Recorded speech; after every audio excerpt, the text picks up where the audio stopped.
Parlons d'Europe. Jacques Osler. Bienvenue à l'écoute de Jéricho, nouveau rendez-vous pour la chronique de Jacques Osler. Jacques Osler, bonjour. Bonjour Jean-Louis. Alors, nous allons, pendant une vingtaine de minutes, évoquer le Vatican et l'Europe, sujet des plus intéressants. Et oui Jean-Louis, Staline disait le Vatican combien de divisions ? On sait qu'il n'y a pas de division. Ceci étant, le Vatican exerce aujourd'hui une grande influence diplomatique et éthique. Et si on regarde l'histoire, c'est encore plus vrai. Effectivement, Jean Boissonnat a dit Dieu a fait l'Europe et l'Europe a défait Dieu. Qu'est-ce que ça veut dire ? Ça veut dire que finalement l'Europe est née au Moyen-Âge, aux périodes de la chrétienté. Et l'Europe a défait Dieu, eh bien il fait référence bien sûr au XVIIIe siècle, au siècle des Lumières, Diderot, Voltaire jusqu'à Kant, qui ont procédé à la sécularisation progressive des sociétés européennes. Alors, ceci figure dans le préambule du traité de l'Union européenne, c'est le traité de Lisbonne, qui dit, s'inspirant des héritages culturels, religieux, et là je fais référence bien sûr à la chrétienté, et humanistes, c'est les Lumières de l'Europe, à partir desquelles se sont développées les valeurs universelles que constituent les droits inviolables et inaliénables de la personne humaine, ainsi que la liberté, la démocratie, l'égalité et l'état de droit, ont décidé d'instituer une Union européenne. Voilà ce qui est dit dans le préambule. Et là, l'Europe dont on parle, c'est l'Europe civilisation.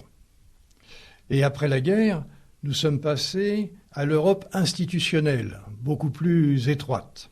Alors, le pape François, lors de son intervention devant le Parlement européen, a fait référence à une fresque qui est au Vatican. C'est l'école philosophique d'Athènes, où l'on voit Platon et Aristote cheminer ensemble. Et Platon désigne devant lui, la main avancée, le monde d'ici-bas, pendant qu'Aristote, le doigt pointé vers le ciel, rappelle l'immanence et la permanence. Alors pourquoi une telle référence, Jacques Osler ? Eh bien parce que c'est autour de ces deux hommes que je vais articuler mon propos.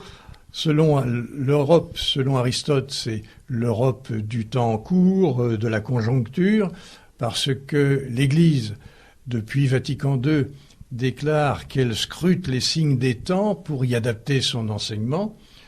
Platon, ce sera plutôt la permanence, la transcendance, le temps long.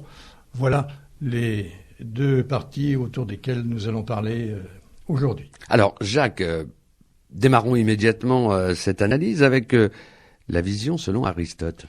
Alors, selon Aristote, il faut passer en revue les différents papes qui se sont succédés et notamment les spécificités de leur intervention vis-à-vis de l'Europe. Le premier d'entre eux, évidemment, c'est Pie XII. Alors Pie XII était confronté à la reconstruction de l'Europe, à la construction de la paix, puisque une paix, c'est pas simplement l'absence de guerre. Il avait en tête la réconciliation de la France et l'Allemagne, c'est-à-dire la réconciliation et le pardon, comme on dit, et puis il voulait aussi endiguer le communisme, le grand Satan. Voilà ses motivations. Donc, il a été un précurseur qui a souhaité cette construction institutionnelle. Par exemple, dès 1947, il a proclamé Benoît patron de l'Europe. Ensuite, lors du congrès de La Haye en 1948, il a envoyé un représentant personnel pour suivre les travaux. Et après avoir été précurseur et souhaité cette construction, il l'a accompagné et il l'a stimulé au cours de très nombreux discours. Il a encouragé l'Europe des Six. C'est une Europe carolingienne. C'était une Europe qui procédait des démocrates chrétiens que nous connaissons bien. Donc, il a encouragé la CECA, Communauté européenne du charbon et de l'acier, la CED, même la CED, Communauté européenne de défense, et bien sûr l'Union européenne qui devait chapeauter la CED. Alors bien sûr, ça provoquait des réactions. Par exemple, un président de la République, Vincent Auriol, a déclaré « L'Église a fait la triple alliance, Adenauer, Schuman, De Gasperi, 3 tonsures sous la même calotte ». Robert Lacoste, du même parti, la SFIO, a déclaré qu'on a fait une Europe rhénane, sentant à la fois le goupillon et le haut fourneau. D'autres ont déclaré encore que l'Europe était l'enfant de l'Église romaine, du capitalisme et de l'Allemagne. Ceci étant, il s'est trouvé dans le camp opposé, celui des démocrates chrétiens, alors en France, Étienne Borne, qui proclamait « Nous sommes le parti de l'Europe ». Ils assumaient. Plus tard, d'ailleurs, les sociaux-démocrates ont rejoint les démocrates chrétiens pour continuer cette construction. Alors, les démocrates chrétiens ont des valeurs fondamentales, c'est le christianisme, bien sûr, la paix et la démocratie. Leurs objectifs politiques, essentiellement, construire une Europe communautaire et fédérale.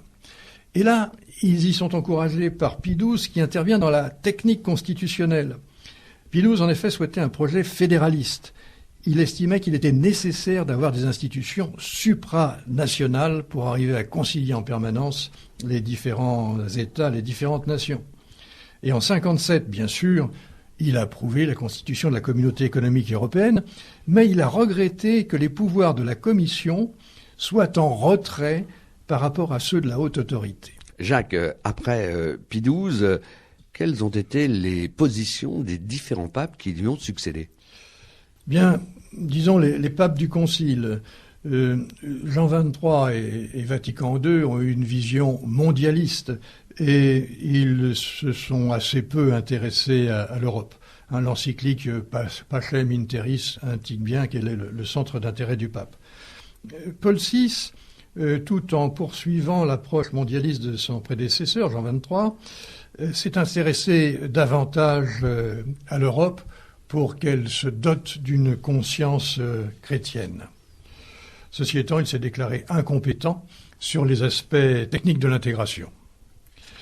Alors ensuite, Jean-Paul II. Alors là, c'est le retour de l'Europe qui trouve une place centrale dans le discours pontifical. Mais c'est pas tout à fait la même Europe, c'est une Europe vue de Cracovie. Le premier souci de Jean-Paul II, c'est que l'Europe respire avec ses deux poumons. Parce que lui voyait cela un peu comme un corps humain. Oui, et il voulait réconcilier l'Orient et l'Occident. Alors pour commencer, dès 1980, c'est-à-dire 2 ans après son entrée en fonction, il a proclamé Saint Cyril et Saint Méthode copatrons de l'Europe à côté de Saint Benoît. Il avait une vision pan-européenne de l'unité continentale.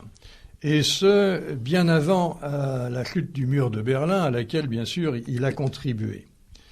À côté de ça, il a exalté la souveraineté culturelle de chaque nation, disant qu'il fallait respecter la diversité, que l'unité n'est pas l'uniformité. On a cru à un certain moment que Jean-Paul II voulait restaurer une Europe chrétienne, et en fait, il a rappelé qu'il respectait et qu'il appelait à respecter la liberté de religion et la laïcité dans chaque État européen. Alors ensuite arrive François. Son élection est déjà un signe du grand basculement spirituel. Déjà, il n'est plus européen. Eh bien oui, c'est le fait qu'il ne soit plus européen, qu'il soit argentin, qui montre que le pouvoir, y compris spirituel, s'est déplacé. Le pape François proclame la fin de l'eurocentrisme, il l'a fait au Parlement européen, c'est le deuxième signe de basculement. Enfin, il a diagnostiqué une crise morale et spirituelle de l'Europe que tout le monde a sous les yeux. Et enfin, il a souhaité un retour de vigueur pour civiliser la mondialisation, comme le dit Pascal Lamy, et poursuivre la construction européenne. Parlons d'Europe. Jacques Osler.